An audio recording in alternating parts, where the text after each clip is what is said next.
Assalamualaikum warahmatullahi wabarakatuh. Alhamdulillah jazakumullahu khairah. Alhamdulillah jazakumullahu khairah. Sobat subuh dimanapun Anda berada, semoga selalu dalam lindungan Allah Subhanahu wa Ta'ala. Sobat subuh, hidup di dunia ini merupakan karunia Allah Subhanahu wa Ta'ala yang sangat-sangat luar biasa. Meskipun sebentar, kehidupan di dunia itu bisa sangat menentukan baik atau buruknya kelak di kehidupan kita di alam-alam selanjutnya. Bahkan, ada yang meriwayatkan bahwa gambaran orang yang hidup di dunia itu sebagaimana mampir untuk minum. Artinya, jika dibandingkan dengan alam-alam berikutnya, kehidupan dunia itu sangat sebentar, seperti halnya alam kubur, hari kebangkitan, padang mahsyar, yaumul mizan, yaumul hisab, jembatan Shiratal Mustaqim, dan yang terakhir, barulah surga atau neraka. You inspire me in every way. Jika kita hitung, satu saja lamanya waktu di dalam alam setelah dunia, yaitu yaumul hisab, ada yang meriwayatkan bahwa lamanya waktu di alam yaumul hisab adalah sekitar 50.000 tahun. Maka sudah jelas bahwa alam dunia adalah alam yang paling singkat bagi manusia jika dibandingkan dengan alam-alam setelahnya. Tapi sekali lagi, perlu diingat bahwa meskipun kehidupan di dunia itu adalah kehidupan yang paling singkat, tetapi kehidupan di dunia adalah kehidupan yang sangat menentukan baik atau buruknya kelak nasib kita di kehidupan alam-alam berikutnya. Jika seseorang sewaktu hidup di dunianya, ia benar-benar taat dan menjalankan perintah Allah dan Rasul dengan tanpa menduakan atau mensekutukan, maka Allah akan menyelamatkan orang tersebut dengan memberikannya surga. Sebagaimana firman Allah, "Tilkal jannatu allati uristumuha bima kuntum ta'malun." Yang artinya, dan demikian itu surga diwariskan sebab apa-apa yang mereka amalkan. Tetapi sebaliknya, jika seseorang itu sewaktu hidup di dunia hanya menghabiskan masa hidupnya hanya untuk kesenangan semata, bahkan berani menentang perintah-perintah Allah Rasul, maka Allah mengancamnya dengan siksaan neraka, sebagaimana firman Allah, وَمَنْ يَعْصِ اللَّهَ وَرَسُولَهُ وَيَتَعَدَّ حُدُودَهُ يُدْخِلْهُ نَارًا خَالِدًا فِيهَا وَلَهُ عَذَابٌ مُهِينٌ. Yang artinya, dan barang siapa yang menentang Allah dan Rasulnya dan melanggar pada hukum Allah, maka Allah akan memasukkannya ke dalam neraka, kekal selama-lamanya, dan baginya siksaan yang hina. Seharusnya, cukup hanya dengan kedua firman Allah tersebut membuat kita tersadar bahwa hidup sekali ini harus benar-benar berpegang teguh pada perintah-perintahnya serta menjauhi segala larangannya. Harapannya agar Allah benar-benar menyelamatkan kita.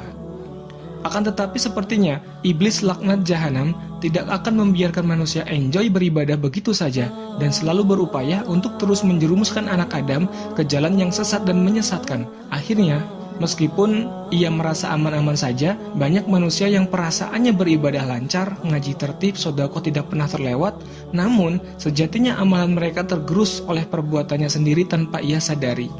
Seperti halnya adu domba, manusia berwajah ganda, maksudnya munafik, dan yang terakhir berdusta.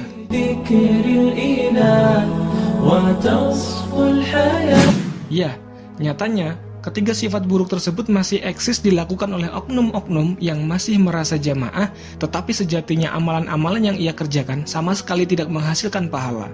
Biasanya, sifat-sifat seperti ini bisa muncul manakala seseorang itu merasa bahwa dirinya aman-aman saja, merasa ibadahnya paling lancar, ngajinya paling rajin, sedekahnya paling tertib, meskipun sedikit, sehingga sifat sombong dan angkuh keluar dari dalam dirinya.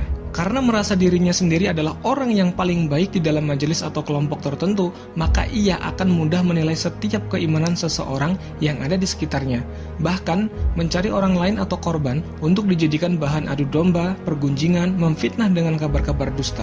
Sifat ini bisa muncul di dalam hati siapa saja, baik itu jamaah biasa maupun yang memiliki kedudukan di dalam jamaah itu sendiri, yang akibatnya sangat-sangat fatal. Jika ia adalah seorang yang memiliki kedudukan, maka ia akan sangat mempengaruhi jamaahnya untuk memandang sesuatu dengan perspektifnya sendiri tanpa melandaskan perspektif dengan kaidah-kaidah di dalam Al-Quran dan Sunnah Rasulullah SAW. Nauzubillah.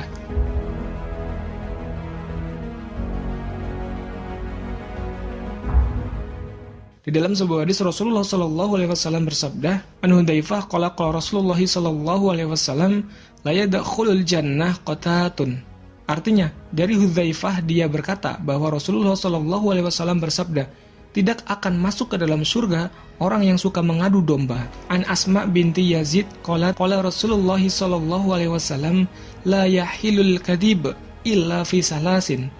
Yuhadisur rajul amra'atahu liyurdiyaha wal kadhibu fil harbi wal kadhibu liyusliha bainan nas. Artinya, dari Amas binti Yazid dia berkata, Rasulullah Shallallahu Alaihi Wasallam bersabda, tidak halal berdusta kecuali dalam 3 hal.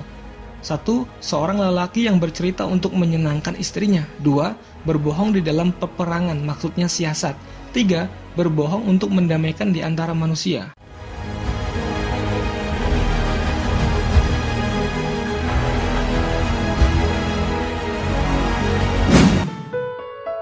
Jika melihat dari beberapa hadis tersebut, kita bisa mengambil kesimpulan bahwa serajin-rajinnya orang yang beribadah tetapi apabila di dalam dirinya keluar sifat sombong dan merasa paling pol sendiri, paling baik sendiri, bahkan berani mengadu domba, memfitnah dan berdusta, maka ia tidak akan masuk ke dalam surga Allah Subhanahu wa taala, melainkan Allah akan memasukkannya ke dalam neraka. Nauzubillahi min zalik. Semoga Allah senantiasa melindungi kita dari segala macam sifat-sifat setan. Amin. Alhamdulillah, jazakumullahu khairan. Assalamualaikum warahmatullahi wabarakatuh. In a world spinning out of control, the reason for my pride, you are my guide, and I will love